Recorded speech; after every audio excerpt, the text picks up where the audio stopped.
Kharge ji Congress working committee के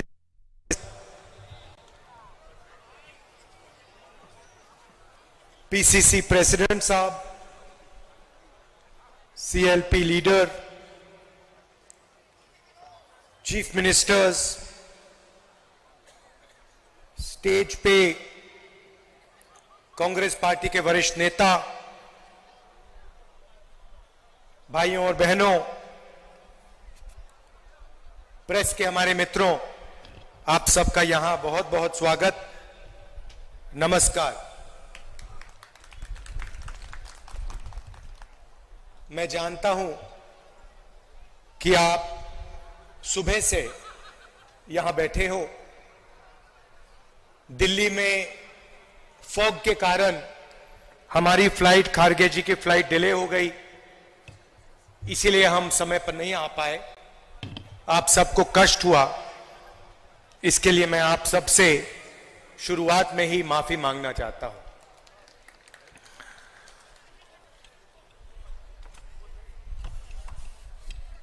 उनतीस जून को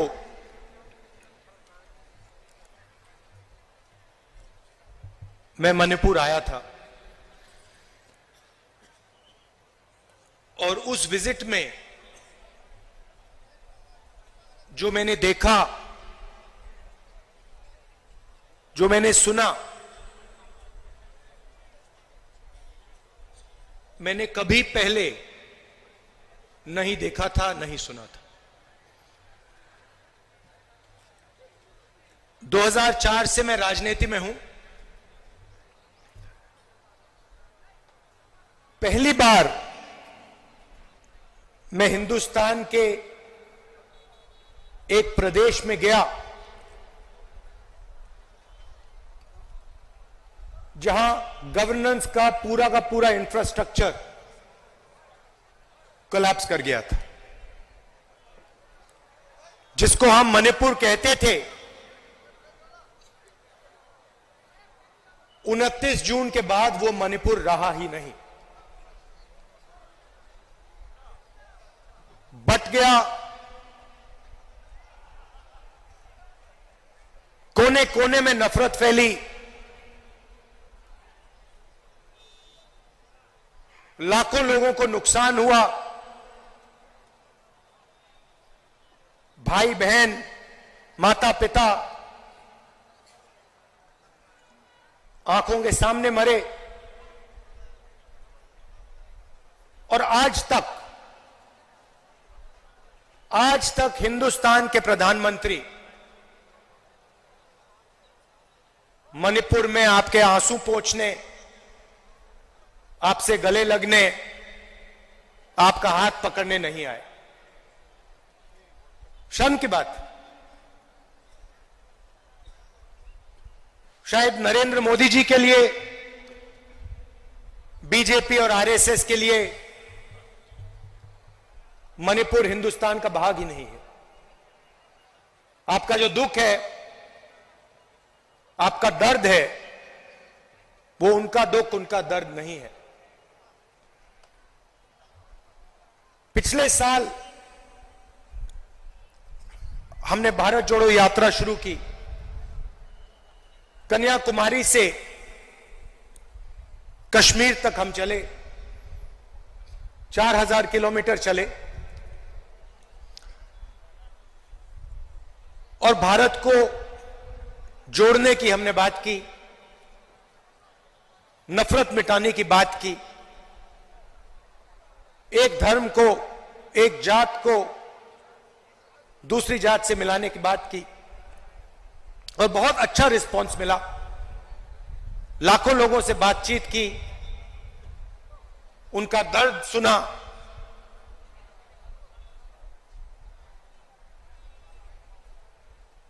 मुश्किल था मगर बहुत अच्छा लगा। लोगों ने कहा कि कन्याकुमारी से कश्मीर तक यात्रा की है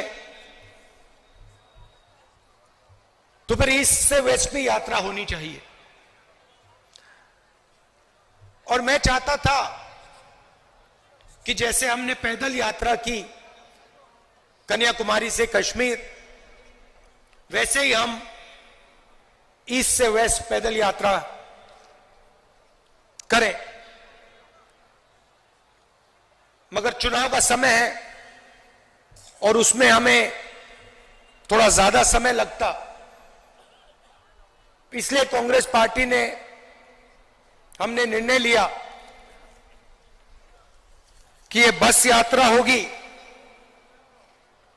हाइब्रिड यात्रा होगी, बस यात्रा होगी, पैदल यात्रा होगी। सवाल उठा कि ये यात्रा शुरू कहां से होनी चाहिए। कोई लोग कह रहे थे कि वेस्ट में शुरू होनी चाहिए, कोई कह रहे थे ईस्ट में शुरू होनी चाहिए, और मैंने साफ कहा कि अगली भारत जोड़ो यात्रा सिर्फ मणिपुर से ही शुरू हो सकती है और कहीं से नहीं शुरू हो सकती।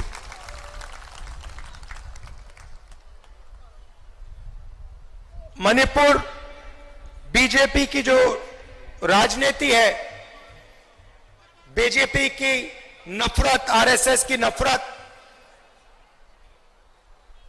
उनका जो दृष्टिकोण है, उस विचारधारा का मणिपुर एक चिन्ह है।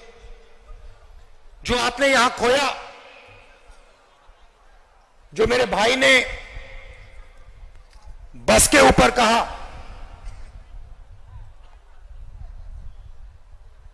कि we have lost what is most precious to us.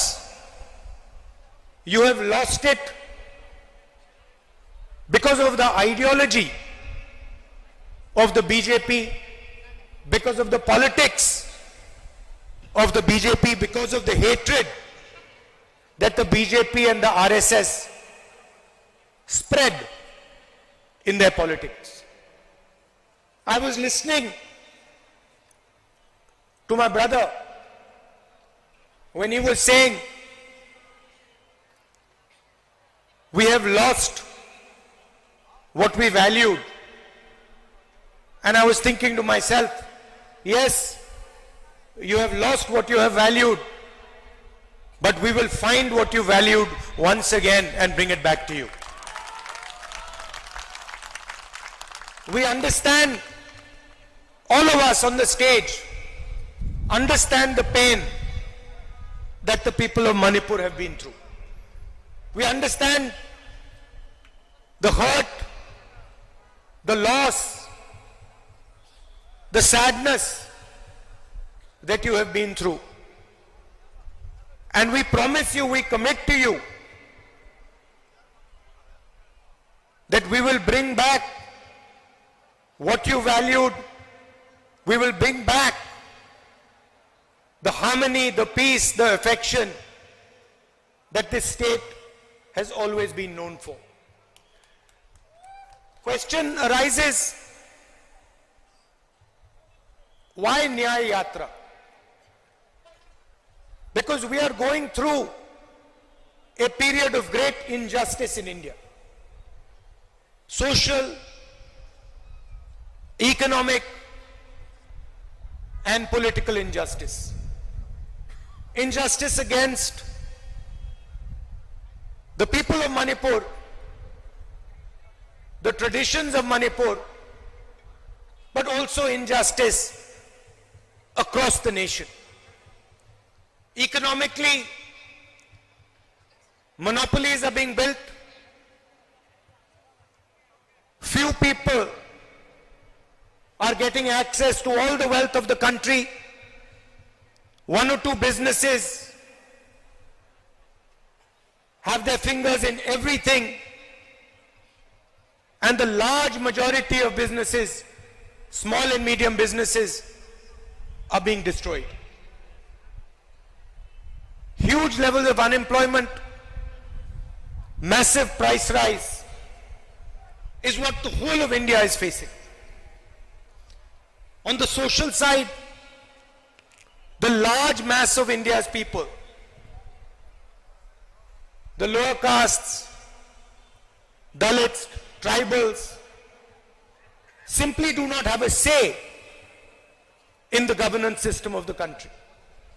I have given example upon example of how the large mass of our people are excluded from the political system, from the governance system. So these are the issues that the Bharat Chodo Nyaya Yatra is going to raise.